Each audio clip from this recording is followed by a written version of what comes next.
Hi, Wendy Yi, and welcome to the Dice Tower. Today I'm going to be reviewing Mistwind, this giant game box. So this is by Daryl Andrews and Adri Adamescu, and this is a first fish game. So let's go ahead and take a quick look at it, and then I'll come back with my thoughts. Mistwind takes place across 4 or 5 rounds, depending on player count. And at the beginning of each round, players are going to take one of their discs. These are numbered 1 through 5, and they're going to secretly discard one of them and place it over here. Now, players in turn order are going to each play one disc at a time. They can choose whichever number they have left, and they will eventually take 4 turns across that round. At the end of the round, we'll do some cleanup stuff, and then we'll do similarly over again. Let's begin by talking about the different action spaces that are available on the game board. So we have these 2 little boards over here on the side. These can only contain 1 disc of each player color on them. So it doesn't matter when you come to these boards, just know that you can only ever have 1 disc of each player color, and then each region within it can only have 1 disc as well. So if red plays their 5 over here, purple cannot play their 5 as well. Instead, if that's the only disc they have left, they have to do something else with it, even if they've not put anything else on that board. This top action section over here works very similarly to the sideboards, only you can have more than 1 player color up here at a time. It is still 1 token per location. When you play your token out, you collect the card, you pay any of the cost up in the top, and then it will tell you whether it's an ongoing benefit, a one-time use benefit, or something that happens immediately when you purchase it. Some of them are also worth points at the end. So the benefit is in the bottom right-hand corner, and then you just go ahead and you hold on to this for the rest of the game. The last action section down here works a little bit differently than all the other ones. You can have people come to the same area over here. Now, when you come to the area, you can choose to either take the action in the upper left-hand corner, or you can choose to take 1 type of resources times whatever the quantity is on your disc, whatever that number is. Now, you can go in the same spot and you just lay the most recent disc on top, because the last person to go to each one of these spots is going to be able to trigger the bottom port action at the end of the round. So those are the 4 main action sections and how they work with placing the discs. But after you place your disc and you take that action, you can actually do more on your turn. So you can choose to move. Now, moving from a place where you don't have an outpost costs 2 krill, whereas moving from a place that you do have an outpost is free. So that would be 1 krill, no krill, no krill, and then I could pick up this nice little pink cube over here. So the next step is to load or unload. This has pink over here, so I'm going to choose to load it. However, on a future turn, if I move here for 1 krill, I could choose to unload it because that is demanded over here. So I would gain this nice little demand tile, which is 1 point at the end of the game, and then any bonuses that are next to it if applicable. So let's talk a little bit more about the action spaces. So these over here are just straight up resources. Gain what resources are shown. It's very simple. These over here are a little bit more complicated. So this number 1 spot is to draw 2 cards and then choose one to pick. And it's actually free. You don't have to pay the dollar cost in the top. This over here is a way to build outposts and to build more whales. And you can do that 2 times on this turn, but you're going to spend money instead of resources. So that's one of the big differences there. This over here is a way to do an extra move action and load unload. So this shows the unload unload up to 3 movement, and you can do that in addition to the rest of the movement and load unload that you do on your regular turn.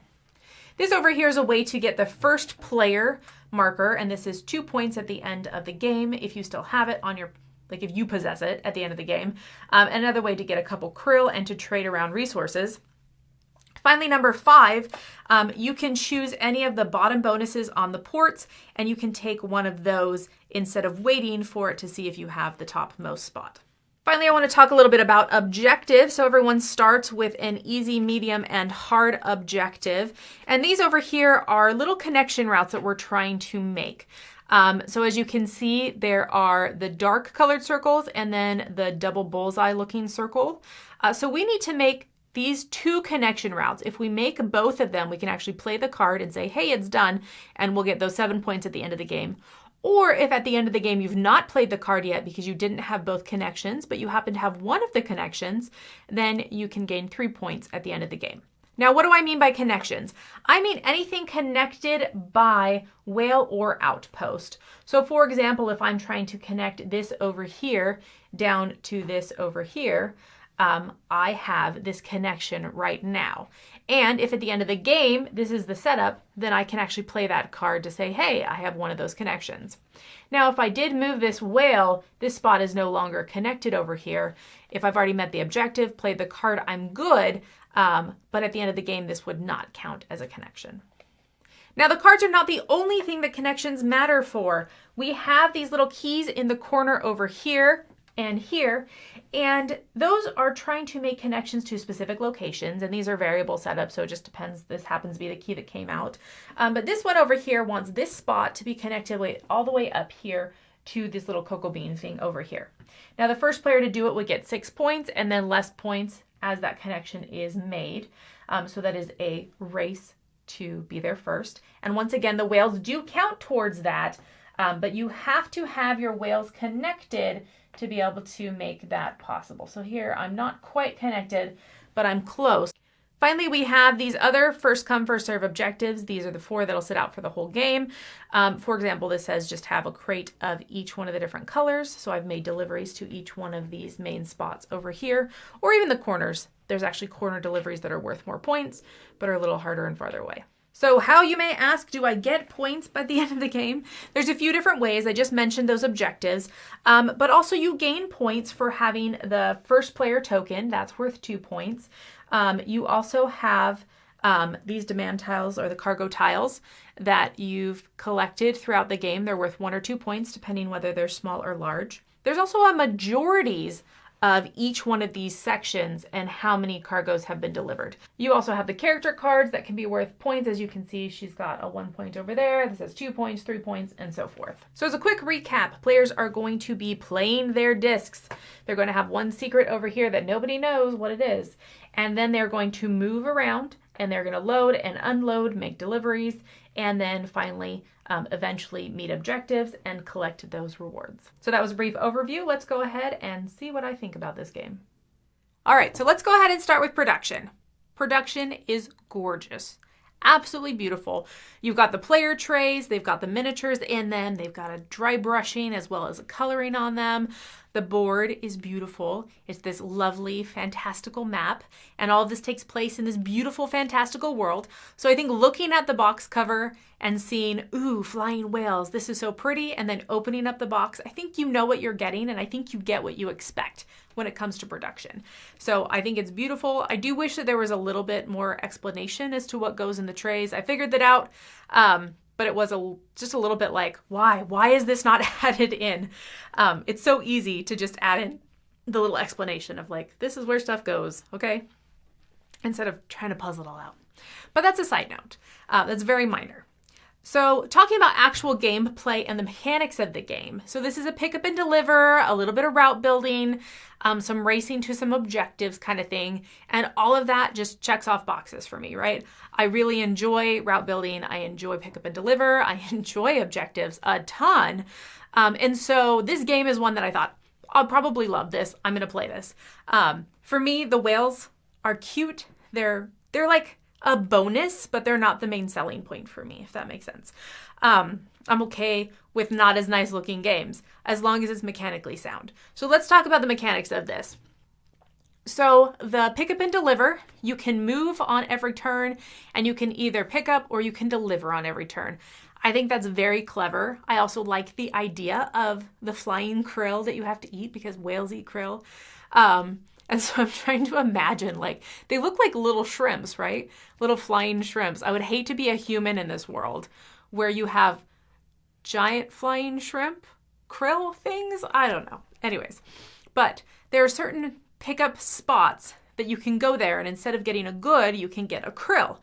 And so you can maneuver it around so that you just kind of leave whales on these spaces, because all of your whales get to pick up or deliver if you're using them, if you have more than one. And so you can set them there and then you can grab them like you can grab the krill and then you can spend that on all the other whales moving around. So I think that that's very clever, the way that you gain the resource, but also it's very tight. So if you're not getting outposts, it's going to be really hard to pick up and deliver a ton because you run out of krill. So it's an interesting balance there with building the routes and doing the pick up and deliver, because the building the routes makes your pick up and deliver better. It makes it more efficient, but also it's hard to do. So one of my complaints about this game is that choosing the spots that you want to build your outposts at is a little bit more difficult than I expected it to be.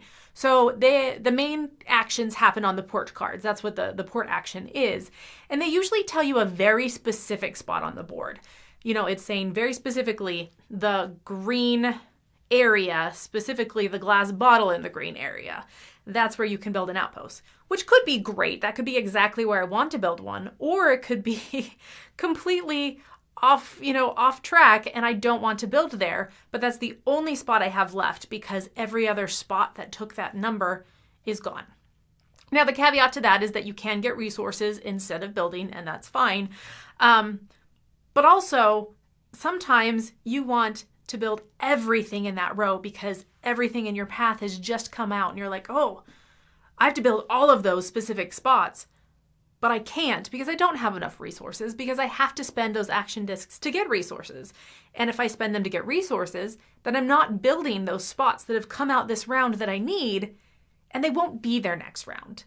And there are ways to build other places. So there will be cards that come out, and maybe the bottom benefit, if you get it, will let you build as many in gray as you want, as you can afford.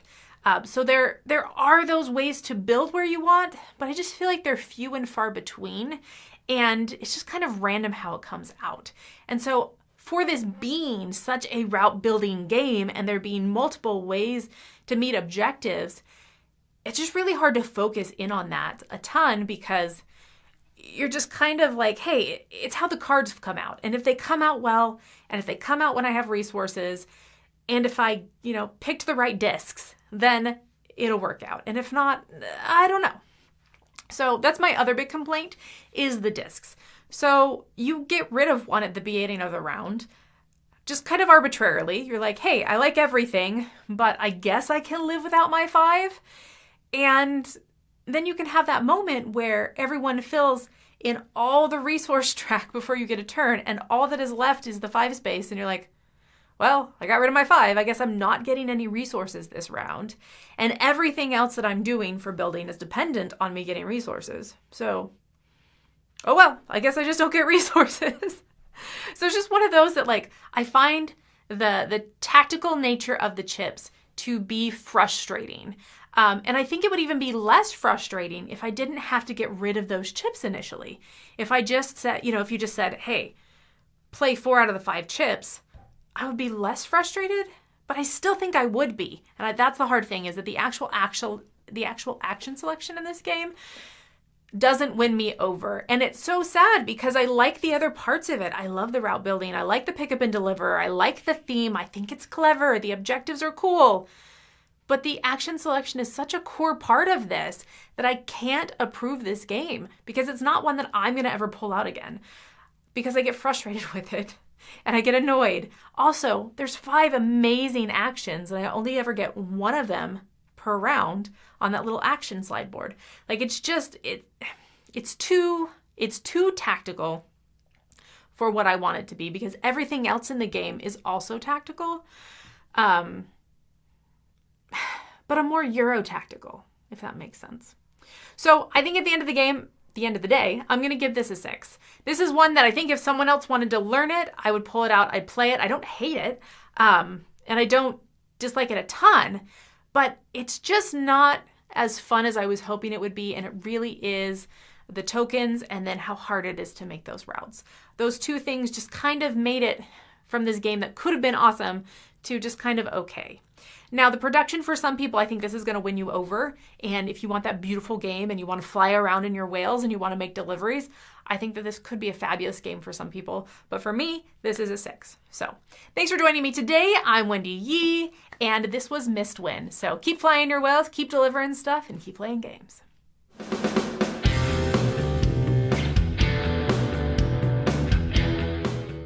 Hey folks, thanks for joining us for that video. If you haven't yet, like the video, subscribe to the channel, and hey, make sure you check out what's happening, where I'll cover an app on an iOS or a Switch device, and you can check it out along with me. Thanks very much.